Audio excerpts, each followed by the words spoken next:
आज का जो एरा है वो इंटरनेट का एरा है, वो टेक्नोलॉजी का एरा है, वो डेटा का एरा है। और जो देश इन सब टेक्नोलॉजी को इंटीग्रेट कर लेगा तो फिर जो डिजिटल इकोनॉमी है वो काफी ज्यादा एनहांस हो सकती है। और इसी को एनहांस किया जा सके, that's why project Waterworth ये मेटा ने अनाउंस कर दिया है, जो कि दुनिया का लार्जेस्ट अंडर सी केबल प्रोजेक्ट होगा, जो कि यूएस को लिंक करेगा भारत के साथ, जिससे इंटरनेट एक्सेस और जो डेटा ट्रांसफर है ये एनहांस हो सकेगा। तो ये प्रोजेक्ट क्या है, यूएस और इंडिया के साथ साथ और कौन कौन से देश जो हैं वो इस प्रोजेक्ट से लिंक होंगे, भारत की जो डिजिटल इकोनॉमी है, जो डिजिटल इंफ्रास्ट्रक्चर है वो किस तरीके से एनहांस हो सकता है, स्टारलिंक और ये जो आपका अंडर सी केबल प्रोजेक्ट है इसके बीच में डिफरेंस क्या है, एंड साथ ही साथ बेनिफिट के साथ साथ भारत की इकोनॉमी को तो बेनिफिट करेगा, लेकिन चैलेंजेस क्या है, कंसर्न्स क्या है, इन सब मुद्दों पर जो है आज हम डिस्कशन करने वाले हैं इस एक वीडियो में।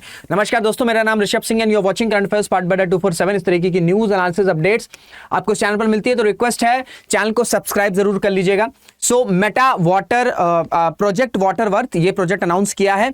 50,000 किलोमीटर का ये प्रोजेक्ट होगा। ये जो अंडर सी केबल है ये बताया जा रहा है कि 50,000 किलोमीटर का होगा। इसी वजह से दुनिया का लॉन्गेस्ट सब सी केबल सिस्टम बताया जा रहा है, जो कि अर्थ के सरकमफेरेंस से भी ज्यादा है। अर्थ का सरकमफेरेंस अप्रॉक्स आपका 40,075 किलोमीटर के अराउंड है, और इससे भी ज्यादा ये जो अंडर सी केबल है ये आपका लिंक किया जाएगा। इंडिया यूएस, ठीक है, ये स्टार्ट पॉइंट है, ये एंड पॉइंट है। बीच में आपका ब्राजील भी रहेगा, साउथ अफ्रीका भी रहेगा, और इंपॉर्टेंट रीजन्स को भी कनेक्ट किया जाएगा, सो दैट जो डेटा फ्लो है, जो इंटरनेट एक्सेस है, ये इन सब रीजन्स में एनहांस हो सके। और जितने भी इन रीजन्स में, इन कंट्रीज में जो अंडर डेवलप्ड एरियाज हैं या जो रिमोट एरियाज हैं, वहां तक भी इंटरनेट एक्सेस को पहुंचाया जाए, वहां पर भी टेक्नोलॉजी का एक्सेस कराया जाए, सो दैट उन सब रीजन्स को भी डेवलप किया जा सके। ये आप देख सकते हो ट्वीट मेटा ने अनाउंस किया है। We have announced our most,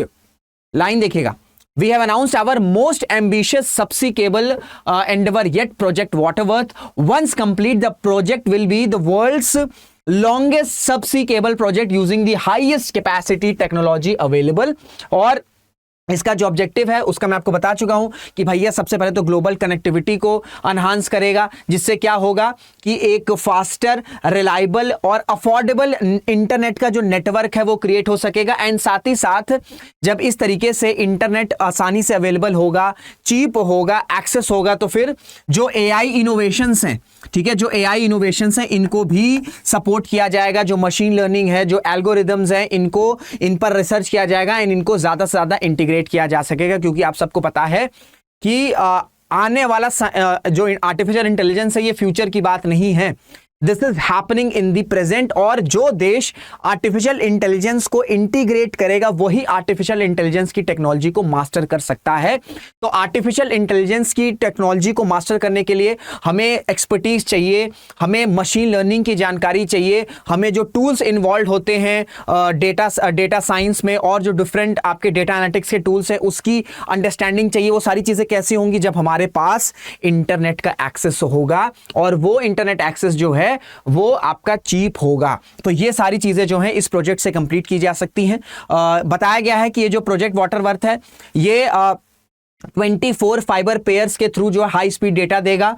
जो डेप्थ है वो बताई जा रही है कि 7,000 मीटर्स के अराउंड जो है ये प्लेस रहेगा ओशियन की डेप्थ में। एडवांस ब्यूरल टेक्निक्स रहेंगी जो सो दैट ये जो हाई रिस्क एरियाज है इनको प्रोटेक्ट किया जा सके। देखिए आप सबको पता होगा, मैंने न्यूज भी कवर करी थी इस चैनल पर कि ये जो अंडर सी केबल है आज की डेट में according to reports more than 90% जो डेटा है, मोर देन 90% जो हम इंटरनेट या जो डेटा कंज्यूम कर रहे हैं वो इन्हीं केबल के थ्रू आ जा रहे हैं। इसी वजह से ये काफी ज्यादा ससेप्टेबल रहते हैं साइबर अटैक्स के लिए। जैसे आप सबको पता है कि रशिया का प्लान ये है कि यूरोप की ये जो अंडर सी केबल प्रोजेक्ट्स है इसे डिस्ट्रॉय कर दिया जाए, ठीक है। इसी वजह से आपने देखा है कि बाल्टिक सी के अराउंड अंडर सी केबल्स को प्रोटेक्ट करने के लिए जो यूरोपियन कंट्रीज हैं उन्होंने नेवल शिप्स भी उतारे हुए हैं। तो इसी वजह से ये जो प्रोजेक्ट है, क्योंकि ये इतना बड़ा प्रोजेक्ट है, इतना एम्बिशियस प्रोजेक्ट है, तो इस पर अटैक्स के भी चांसेस हो सकते हैं, इस पर थ्रेट आ सकता है। दैट्स वाई इसमें ब्यूरल टेक्निक्स को ऐड किया गया है सो दैट इन थ्रेट्स को काउंटर किया जा सके। अब देखिए, जैसे मैंने आपसे बताया कि अराउंड 95% जो इंटरकॉन्टिनेंटल डेटा है जो इंटरकॉन्टिनेंटल डेटा है वो आपका ये सबसी केबल्स के थ्रू ही जो है वो रन होता है। इस वजह से ग्लोबल कम्युनिकेशन और डिजिटल सर्विसेज के लिए ये अंडर सी केबल बहुत ज्यादा एसेंशियल है। एंड इसी चीज को, global communication and digital services को एनहांस करने के लिए ही इस longest under C cable that is project Waterworth को अनाउंस किया गया है मेटा के द्वारा। ये एक मल्टी बिलियन डॉलर आपका प्रोजेक्ट है। इसमें मल्टी लेवल इन्वेस्टमेंट लगेंगे और ये प्रोजेक्ट ऐसा नहीं कि आज अनाउंस हुआ है तो कल बिल्कुल ये रेडी हो जाएगा। बताया जा रहा है कि जब ये डेकेड खत्म होगा तब एक्सपेक्टेड है कि अगर सारी चीजें स्मूथ रही, टाइम पर इन्वेस्टमेंट आ गया, सब कुछ टाइम पर रहा, कोई भी ग्लोबल अनसर्टेनिटीज नहीं आई, तो ऐसे में ये जो डेकेड खत्म होगा तब तक में ये जो प्रोजेक्ट है ये कंप्लीट हो जाएगा। अब देखिए, ऐसा नहीं कि ये सिर्फ एक इंटरकॉन्टिनेंटल अंडर सी केबल है, इसके अलावा भी और जगहों भी और कॉन्टिनेंट में भी ये इस तरीके के अंडर सी केबल आपको देखने को मिल जाएंगे, लेकिन ये लॉन्गेस्ट है। तो आपको थोड़ा सा और जानना होगा कि इससे पहले एग्जिस्टिंग जो सबसी केबल्स हैं वो कौन कौन से। पहले आपका है इक्विनो केबल रूट। ये क्या करता है, यूरोप और अफ्रीका के बीच में रीजनल इंटरसिटी इंटरनेट कैपेसिटी उसको एनहांस करता है। इसकी लेंथ कितनी है, ये अराउंड आपकी 15,000 किलोमीटर्स की है। ठीक है, 15,000 किलोमीटर्स की है। फिर अगर हम बात करें तो मिडिल ईस्ट और अफ्रीका और यूरोप के बीच में भी आपको एक केबल सिस्टम देखने को मिल जाएगा जो कि इन तीनों कॉन्टिनेंट्स या इन तीनों रीजन्स में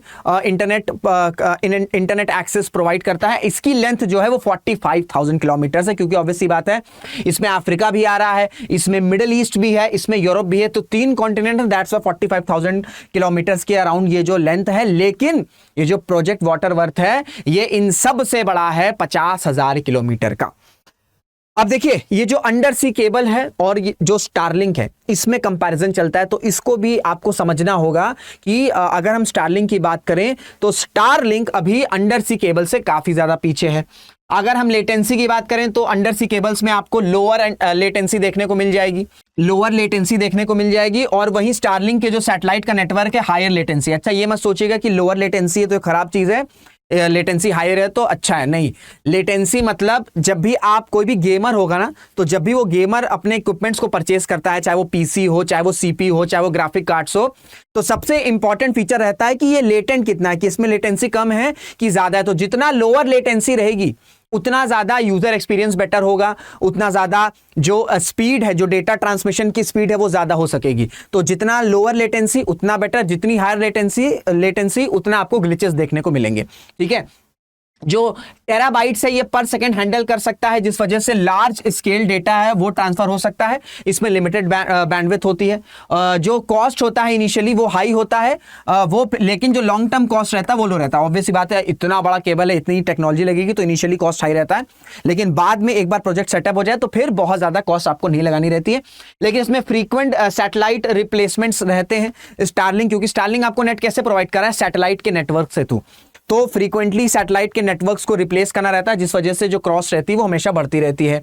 वेदर से कोई भी इफेक्ट नहीं होता है, स्टेबल कनेक्टिविटी रहती है, वेदर से इफेक्ट होता है सैटेलाइट के नेटवर्क्स। साथ ही साथ जो आपका अंडर सी केबल है भैया, ये ग्लोबल इंटरनेट बैकबोन है। चाहे हम एआई की बात कर लें, हम क्लाउड फाइनेंशियल ट्रांजैक्शंस की बात करें, वहीं अगर हम स्टारलिंक की बात करें तो ये भी रिमोट एरियाज में काम कर रहा है, मोबाइल इंटरनेट है, और जो इमरजेंसी कम्युनिकेशंस है तो सिर्फ वहीं तक ही लिमिटेड है। तो ये एक छोटा सा डिफरेंस भी है जो मैंने आपको बताया स्टारलिंक और आपका जो अंडर सी केबल है। अब ये जो अंडर सी केबल प्रोजेक्ट अनाउंस किया गया है वाटरवर्थ, जो 50,000 किलोमीटर की अंडर सी केबल है, ये भारत को किस तरीके से बेनिफिट कर सकती है, या उससे पहले हम समझेंगे ये काम कैसे करता है। देखिए, इसमें आपको फाइबर ऑप्टिक ट्रांसमिशन देखने को मिल जाएगा, जिसमें आपका लाइट पल्सेस के थ्रू जो है जो डेटा है वो आपका ट्रांसमिट होगा। फिर इसमें आपको इंफ्रास्ट्रक्चर के नेटवर्क देखने को मिल जाएंगे जो कि आपके डेटा सेंटर और जो टेरेस्ट्रियल नेटवर्क्स हैं उनसे लिंक्ड रहेंगे, यूएस, इंडिया और जो दूसरी कंट्रीज हैं। साथ ही साथ लैंडिंग स्टेशंस बनाए जाएंगे आपका कोस्ट लाइंस के अराउंड, ठीक है, कोस्ट लाइंस के अराउंड, सो दैट जो इंटरनेट है, अब अंडर सी केबल तक इंटरनेट आ गया, उसके बाद जो है अंडर सी केबल तक पहुंच गया, ठीक है, इंटरनेट आ गया, आपका डेटा ट्रांसमिट हो चुका है। अब क्या किया जाएगा, आपके स्पेशलाइज्ड स्टेशंस बनाए जाएंगे कोस्ट लाइन के आसपास, जिससे वो जो इंटरनेट है वो आपके डिफरेंट रीजन्स में डिस्ट्रीब्यूट किया जा सके। क्लियर हो गया। और फिर मल्टीपल लेयर्स ऑफ प्रोटेक्शन बनाया जाएगा सो दैट इसे प्रोटेक्ट किया जा सके, क्योंकि आप सबको पता है जब 95% इंटरकॉन्टिनेंटल जो डेटा है वो ट्रांसफर हो रहा है वाया अंडर सी केबल, तो इस पर थ्रेट्स हो सकते हैं। That's why multiple layer of protection इसमें प्रोवाइड किया गया। अब बात करते हैं कि किस तरीके से बेनिफिट करेगा। सबसे पहली बात तो ये भैया, हमारा जो डेटा इंफ्रास्ट्रक्चर है वो बहुत तेजी से मजबूत होगा, क्योंकि अगर हम भारत की बात करें तो हम largest fastest growing internet user base हैं, और इस वजह से जितना हम इंटरनेट पर डिपेंडेंट होते चले जाएंगे नहीं, चले गए नहीं है, हो गए हैं, ठीक है, इंटरनेट डिपेंड हो गए हैं, उतना ही हमें क्या करना होगा, हमें अपने डिजिटल इंफ्रास्ट्रक्चर को मजबूत करना होगा,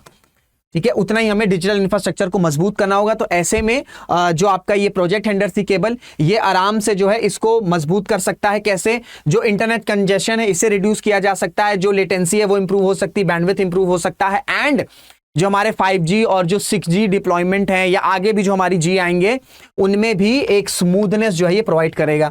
उसके साथ साथ जो हमारी इकोनॉमिक ग्रोथ है ये बूस्ट हो सकती है। कैसे? आज की डेट में जो इंटरनेट है ये जितना ज्यादा चीप और एक्सेस रहेगा आपके रिमोट से रिमोट एरियाज में, उससे क्या होगा कि नई नई जो जॉब्स हैं या जो रीजन्स हैं वो डेवलप हो सकेंगे। जैसे आज की डेट में आप यूट्यूब पर ये वीडियो देख रहे हो, ये कैसे पॉसिबल हुआ है? ये इंटरनेट से पॉसिबल हुआ है। तो इंटरनेट क्या है? इंटरनेट सिर्फ ये मत समझो कि इंटरनेट एक माध्यम है जहां पर आप कंटेंट को कंज्यूम कर रहे हो। इंटरनेट से कितनी जॉब्स क्रिएट हुई हैं। ये जो नया सेक्टर आया एडटेक, ठीक है, यूट्यूब पे जो क्रिएटर्स आए हैं, जो क्रिएटर्स बने हैं आज की डेट में, जितने भी आपको क्रिएटर्स देखने को मिलते हैं, ये कैसे आए? जब यूट्यूब इंटरनेट भारत में चीप हुआ। इससे पहले क्या हुआ था 2014-2015 के अराउंड आपको 1 GB का जो नेट है 1 महीना चलाना पड़ता था। यूट्यूब वगैरह तो बहुत ही लिमिटेड वे में होता था, कोई यूज ही नहीं करता था। ये जो 1 GB डेटा आपको एक दिन मिलने लग गया, 2 GB डेटा आपको एक दिन मिलने लग गया, उसके बाद आपने देखा है कि यूट्यूब पर इतना बड़ा बूम आया है। क्रिएटर्स जो हैं या सोशल मीडिया इन्फ्लुएंसर्स, SEO की जॉब्स, ये सब जो जॉब्स क्रिएट हुए, ग्राफिक डिजाइनर्स, ये सारी कैसे जॉब्स क्रिएट हुई हैं? ये इंटरनेट के एक्सेस के वजह से हुई हैं। तो इसी तरीके से भारत के रिमोट से रिमोट एरियाज में जब डिजिटल डिवाइड कम होगा, जब इंटरनेट और अच्छे से पहुंचेगा, एक्सेस आसान होगी, चीप होगा, तो हम देखेंगे कि नई नई जॉब्स भी वहां पर क्रिएट होगी। क्लियर हो गया? फिर जो कनेक्टिविटी है ये भी इंप्रूव हो सकती है, स्पेशली रूरल एरियाज में। फिर आपका जो ग्लोबल टेक में भारत का रोल है ये भी काफी ज्यादा मजबूत हो सकता है, स्ट्रेंथन हो सकता है, क्योंकि हमारे पास जब इतना इंटरनेट रहेगा, इतना हम स्टडी करेंगे, AI पर इनोवेट करेंगे, तो फिर क्या होगा? फिर इस तरीके से आपको देखने को मिलेगा कि ज्यादा से ज्यादा टेक स्टार्टअप्स जो हैं वो आपको डिफरेंट रीजन्स में देखने को मिलेंगे।